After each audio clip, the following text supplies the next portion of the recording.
बिस्मिल्लाहिर्रहमानिर्रहीम। अस्सलाम वालेकुम नाज़रीन, मैं अहमद फवाद हूँ और आप मेरा यूट्यूब चैनल देख रहे हैं। बड़ी खबर और ब्रेकिंग न्यूज़ के साथ आज के व्लॉग में आपकी खिदमत में हाजिर हुआ हूँ। और बड़ी खबर ये है कि आज इस्लामाबाद हाई कोर्ट के जस्टिस अरबाब ताहिर की जानिब से समाअत की गई है। इस्लामाबाद में जो बल्दियाती इंतखाबात इलेक्शन कमीशन ऑफ पाकिस्तान की जानिब से मुलतवी किए गए हैं, इस फैसले को पाकिस्तान तहरीक इंसाफ ने इस्लामाबाद हाई कोर्ट में चैलेंज किया था। और आज इलेक्शन कमीशन और वफाकी हुकूमत ये बताने में नाकाम रही है कि आखिर उन्होंने ये बल्दियाती इंतखाबात मुलतवी जो हैं वो क्यों किए हैं। इस हवाले से कुछ डिटेल्स आपके सामने में रखूँगा। और इस्लामाबाद हाई कोर्ट से बल्दियाती इलेक्शंस के हवाले से ही एक बड़ा ऑर्डर भी जारी हुआ है इलेक्शन कमीशन को भी और वफाकी हुकूमत को भी। इस हवाले से भी कुछ तफसीलात हैं, वो भी आज की व्लॉग में आपके सामने रखूँगा। इसके अलावा नाजरीन, एक और बड़ी खबर है कि स्पीकर कौमी असम्बली राजा परवेज़ अशरफ की मुलाकात हुई है पाकिस्तान तहरीक इंसाफ के वफ्द से इस्तीफ़ों वाले मामले के ऊपर। इस मुलाकात की अंदरूनी कहानी में आपके सामने रखूँगा। और इमरान खान साहब की जानिब से परवेज़ खटक और शाह महमूद कुरैशी, इन दोनों को तलब किया गया है क्योंकि ये दोनों इस मुलाकात का हिस्सा नहीं थे।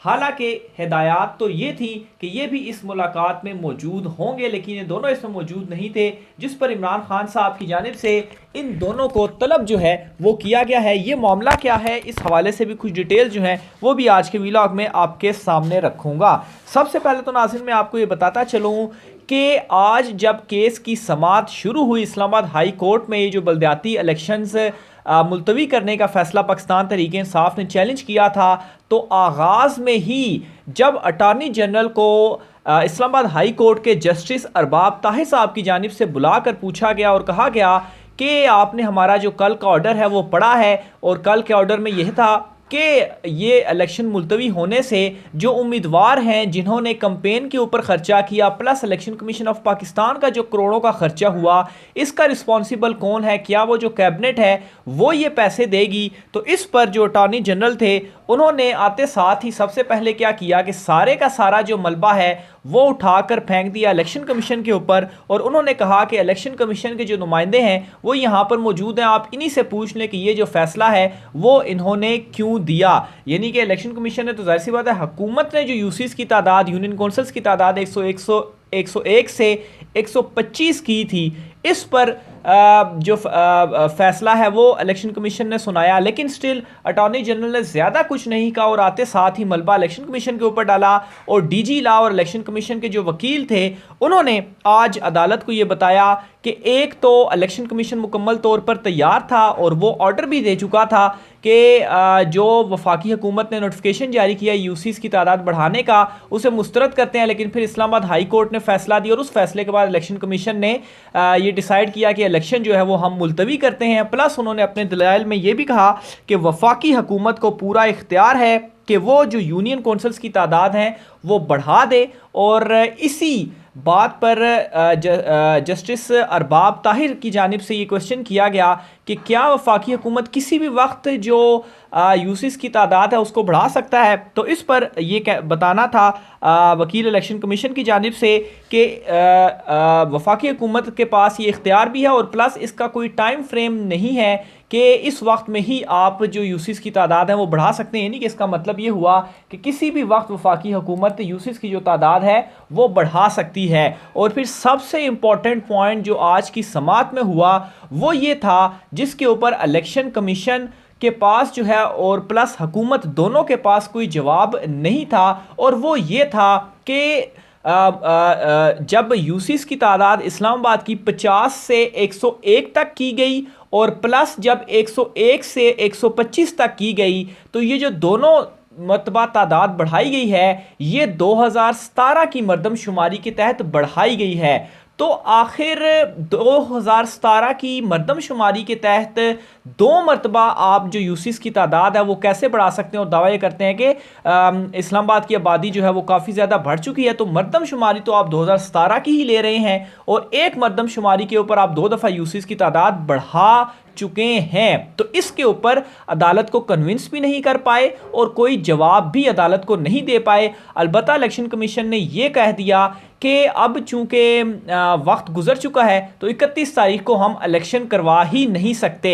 हालांकि ये भी आज अदालत में इंकशाफ हुआ कि बैलेट पेपर्स जो हैं वो छप चुके हैं और ये जो बैलेट पेपर्स छपे हैं टैक्स पेयर्स के पैसे से ये बैलेट पेपर्स छपे हैं जो कि अब सारे के सारे ज़ाया हो जाएंगे। इसके अलावा आज अदालत ने यह भी पूछा कि आखिर कितने अखराजात हैं जो कि अभी तक इलेक्शन कमीशन की जानिब से खर्च किए जा चुके हैं, क्योंकि इलेक्शन प्रोसेस सारा कंप्लीट हो चुका था। तो जिस पर इनिशियल वकील इलेक्शन कमीशन ने 50 से 60 करोड़ का कहा, फिर बाद में उन्होंने कहा कि उनको कंफर्म नहीं है और वो इसके ऊपर रिटर्न जो है वो अदालत को आगाह कर देंगे। प्लस जो डीजी लॉ थे इलेक्शन कमीशन के वो भी अदालत में मौजूद थे और उन्होंने भी ये कहा कि ये जो तफसीलात हैं ये हम इस्लामाबाद हाई कोर्ट को रिटर्न जो है वो जमा करवा देंगे कि कितने जो अखराजात हैं वो हुए। इसके अलावा आज दौरान समाज जस्टिस अरबाब ताहिर की जानिब से बरहमी का भी इजहार किया गया, क्योंकि इलेक्शन कमीशन ऑफ पाकिस्तान के पास जो रिकॉर्ड था वो भी वो आज मुकम्मल नहीं लेकर आए हुए थे। तो इस मामले के ऊपर आज बरहमी का जो इजहार है वो भी किया गया। प्लस उन्होंने कहा कि आप लोग ये जहन नशीन कर लें कि ये जो अदालत है ये किसी भी सूरत कौमी ख़जाने को नुकसान नहीं पहुंचने देगी। यानी कि अभी तक जो इलेक्शंस के ऊपर खर्चा हुआ है, जाहिर सी बात है ये वफाक ने फंड जारी किए और कौमी ख़जाने से हुए जो कि टैक्स पेयर का पैसा है, तो आपने इलेक्शन मुलतवी कर दी और सारे का सारा ये जो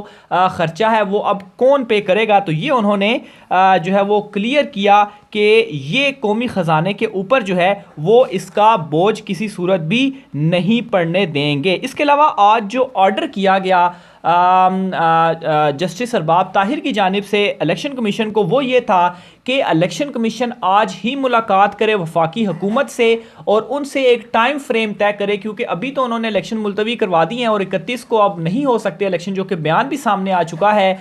लेकिन अब ये इलेक्शन दोबारा कब होंगे इसका कुछ पता नहीं चल रहा था। तो इसके ऊपर आज जो है वो इस्लामाबाद हाई कोर्ट ने ये हुक्म दिया है कि आपने ये करना है कि वफाकी हुकूमत के साथ बैठ के टाइम फ्रेम बनाना है कि इस टाइम में हम ये जो इलेक्शन है और प्रॉपर टाइम फ्रेम बनाना चाहिए, बेतरतीब नहीं होना चाहिए। यानी कि ऐसा नहीं होना चाहिए कि हम जून में जो है वो इलेक्शन करवा देंगे, तो इस तरह से नहीं, प्रॉपर एक टाइम फ्रेम जो है वो आपने तैयार करना है और ये टाइम फ्रेम आपने अदालत को बताना है। और कल 10 बजे का ये वक्त दिया कि आप सारा कोऑर्डिनेट करने के बाद अदालत को इस हवाले से आगाह जो है वो करें। और आखिर में अदालत की जानिब से ये रिमार्क्स भी सामने आए कि तमाम चीज़ों ने बड़ा मुतलका कि ये जो सारी तमाम चीज़ें थी अदालत जो है वो इससे बड़ा मुतलका रह कर देख रही है और ये बहुत संजीदा मामला है, इलेक्शन कमीशन बेतरतीबी से ना चले। तो आज अच्छी खासी क्लास भी हुई और प्लस इलेक्शन कमीशन और वफाकी हुकूमत के पास ये जवाब ही नहीं था कि उन्होंने आखिर क्यों जो है वो ये इलेक्शंस मुलतवी किए हैं। तो बहरहाल कल इस केस की दोबारा समाअत होगी, इन इलेक्शंस के हवाले से इसकी भी जो डिटेल होंगी वो भी मैं आपके सामने कल दोबारा जो भी ये सारा मामला होता है वो रिपोर्ट जमा करवाते हैं, कल क्या मौक़िफ़ इख्तियार करते हैं उस पर मैं आपके सामने रखूँगा।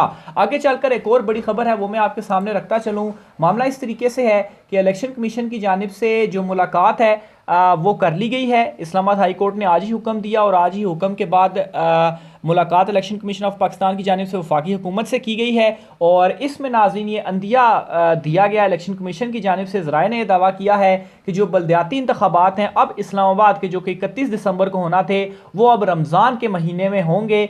यानी कि आप समझ लें मार्च और अप्रैल की कोई डेट होगी कि ये इलेक्शंस होंगे और ये बाकायदा तौर पर वो अदालत को आगाह जो है वो कल इस हवाले से करेंगे और ये टाइम फ्रेम भी देंगे। इसके अलावा आज वज़ीर-ए-आज़म शहबाज शरीफ से आर्मी चीफ की भी जो मुलाकात है वो हुई है और इस मुलाकात के हवाले से आपको मैं ये बताता चलूँ कि 2 रोज़ लगातार GHQ में कोर कमांडर कॉन्फ्रेंस जो है वो हुई है और इस कोर कमांडर कॉन्फ्रेंस के बाद ये अहम जो एक मुलाकात है वो की गई है और इस मुलाकात में जो एक एलामिया जारी किया गया है उस एलामिया के मुताबिक कौमी सलामती कमेटी इजलास में दहशतगर्दी की हालिया लहर के सद्देबाब पर गौर होगा, अफगान सरहद की सूरत हाल और नेशनल एक्शन प्लान पर अमल दरामद से मुतल्लिक ब्रीफिंग दी जाएगी। तो इस मामले के ऊपर आज ये मुलाकात थी और इसी मामले के हवाले से ही जो डिस्कशन है वो की गई। आखिर में नाज़रीन आपको इमरान खान साहब के हवाले से भी एक खबर देता चलूँ। एक तो जो स्पीकर से आज वफ्द की मुलाकात हुई है पाकिस्तान तहरीक इंसाफ की वो बेनतीजा रही है। अंदरूनी कहानी उसकी ये है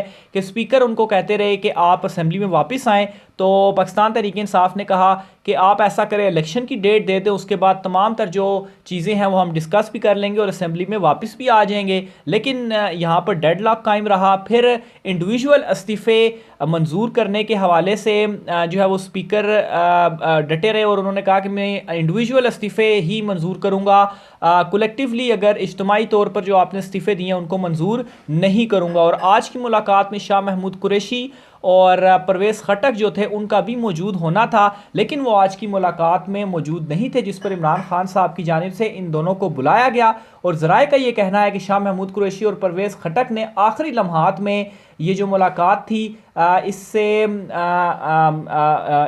इस मुलाकात से इनकार किया और पैगाम अपनी क़यादत को भिजवाया। परवेज़ खटक ने इस्तीफ़ों के बजाय आम इंतखाबात पर मुज़ाकरात के लिए वफ्त में शरीक होने का इरादा जो है वो रखते थे, इसलिए आज वो इस वक्त में नहीं गए। जबकि शाह महमूद कुरैशी जो है वो इस्तीफ़ों की बजाय पार्लियामेंट में वापसी में दिलचस्पी रखते हैं, तो इस वजह से भी वो इसमें शरीक नहीं हुए। बहरहाल इमरान खान साहब ने दोनों को तलब किया है। इमरान खान साहब से जब ये दोनों मुलाकात करेंगे उसकी डिटेल क्या होती है वो भी आपके सामने मैं रखूँगा। आज की व्लॉग से इतना ही, मुझे इजाज़त दीजिए। अल्लाह हाफ़िज़।